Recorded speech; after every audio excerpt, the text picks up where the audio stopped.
What is the best green card for entrepreneurs? My name is Ben Freer. I'm an immigration lawyer for entrepreneurs, and in this video, I will address that question.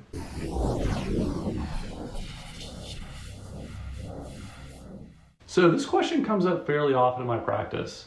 Oftentimes, I'll talk to entrepreneurs about non-immigrant visa options, which can include the E2 visa and occasionally the O1 or the L1 visa. But in some cases, the client doesn't want to mess around with the uncertainty involved in maintaining a non-immigrant visa. For people in this group, the green card options may include the investment-based Eb5 green card or the Eb1c green card, which is reserved for executives and managers of multinational companies.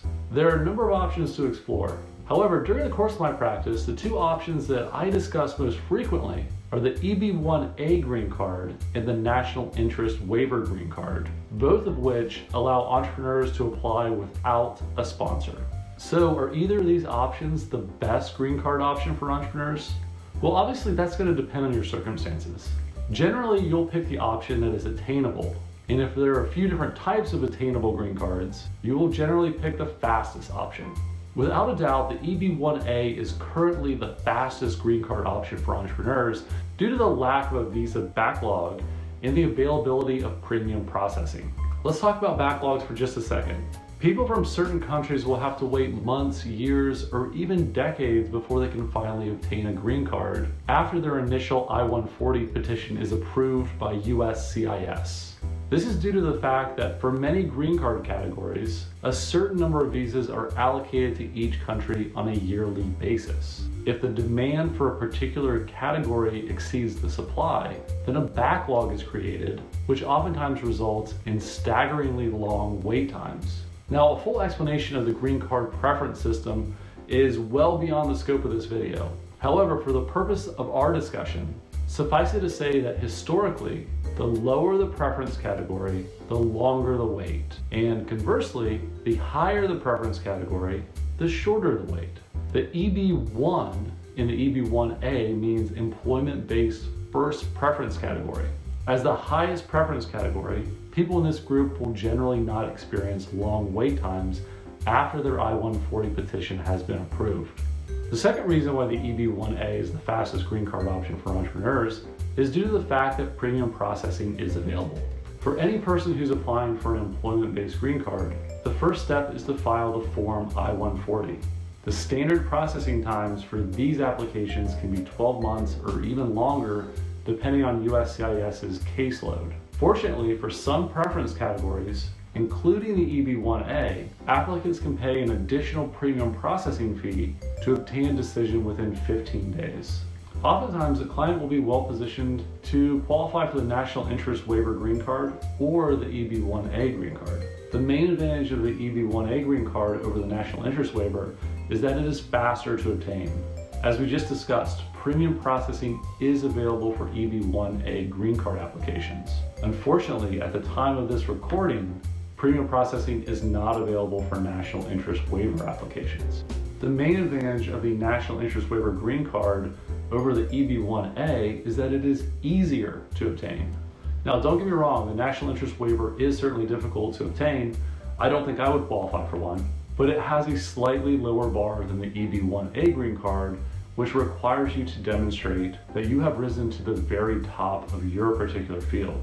Now, my bold take is that the Eb1a is the best green card option for entrepreneurs, mainly due to the speed in which it can be obtained.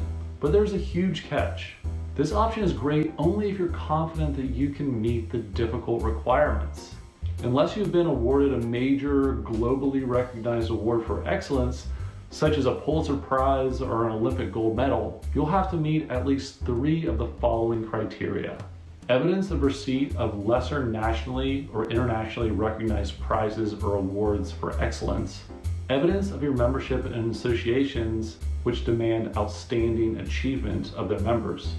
Evidence of published material about you in professional or major trade publications or other major media. Evidence that you have been asked to judge the work of others, either individually or on a panel. Evidence of your original scientific, scholarly, artistic, athletic, or business-related contributions of major significance to the field. evidence of your authorship of scholarly articles in professional or major trade publications or other major media, evidence that your work has been displayed at artistic exhibitions or showcases, evidence of your performance of a leading or critical role in distinguished organizations, evidence that you command a high salary or other significantly high remuneration in relation to others in your field, evidence of your commercial successes in the performing arts.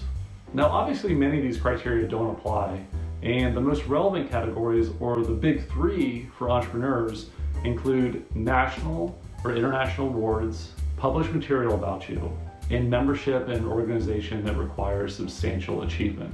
If you can meet the big three criteria, then you'll be in good shape. If you can't meet these criteria, then you may have trouble even if you meet a total of 3 of the other criteria. And we'll talk more about that in a bit. For now, let's go through the big three and talk about the types of evidence that can be presented by entrepreneurs. Now let's first talk about awards. I am not personally aware of many nationally or internationally recognized awards for excellence in entrepreneurship. However, funding in certain circumstances can constitute an award.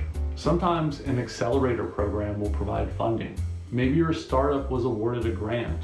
Maybe you were able to raise venture capital. If you were able to show that funding that you received is very difficult to obtain, then you could try to use that funding as an equivalent to a nationally or internationally recognized award for excellence. What about membership in organizations that demand outstanding achievement? Fortunately, there are a number of well-known and lesser-known accelerators that are extremely competitive. If you can demonstrate that acceptance into an accelerator program requires a high level of accomplishment, then you could be able to meet this criteria. So what about evidence of published material about you in the media? There are a number of types of media that you could try to use for this criteria, from podcast interviews to more traditional forms of media like magazines and newspapers. But there are a few principles to keep in mind.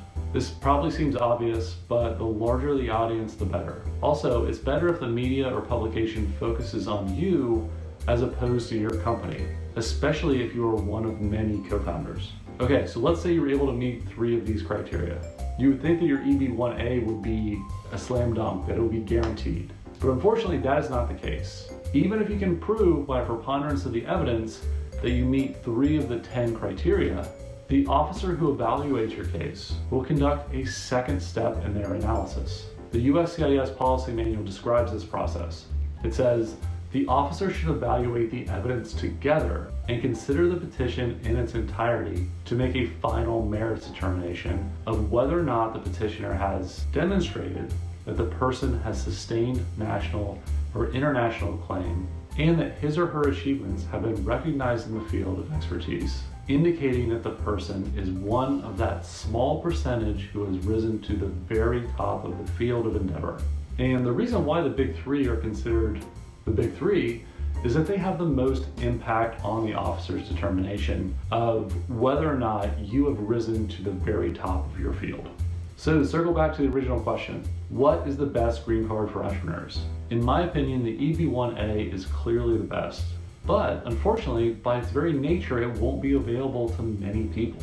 The vast majority of us are simply not able to demonstrate that we're at the very top of our particular field. So if you're an entrepreneur who can't demonstrate that you're at the very top, don't sweat it.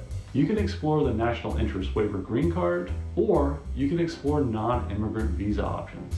My favorite visa, the E2, enables many talented entrepreneurs to live in the US while they direct and develop their business in which they have made a substantial at-risk investment.